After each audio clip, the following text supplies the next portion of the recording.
Revanth Reddy bail petition పై విచారణ ఈ నెల 24కు హైకోర్టు వాయిదా వేసింది. పూర్తి అప్డేట్స్ మా కరెస్పాండెంట్ వాసు అందిస్తారు. వాసు, చెప్పండి, దీనికి సంబంధించి మీ దగ్గర ఉన్న లేటెస్ట్ ఇన్ఫర్మేషన్ ఏంటి?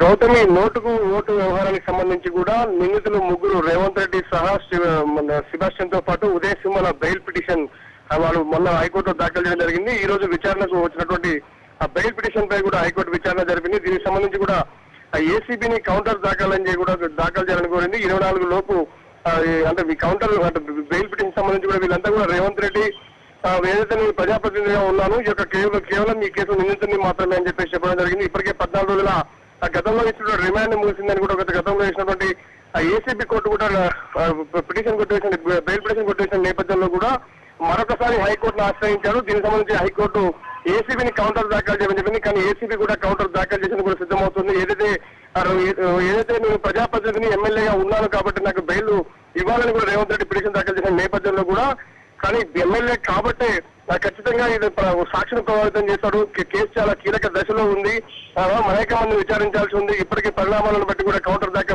ప్రస్తుతం చూసినట్టయితే మనం 22 ఇద్దరు టీడీపీ నేతలకు కూడా ఇప్పటికే ఏసీబీ 160 నోటీస్ ఇచ్చి పిలిచి విచారించిన నేపథ్యం మరికొంతమందికి నోటీస్ ఇవ్వబోతుంది. మరి కీలక అరెస్టులు సాగే అవకాశం ఉంది.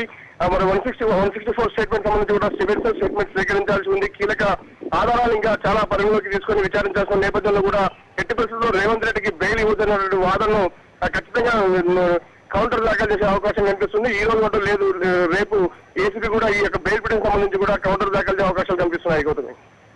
Thank you Vasu.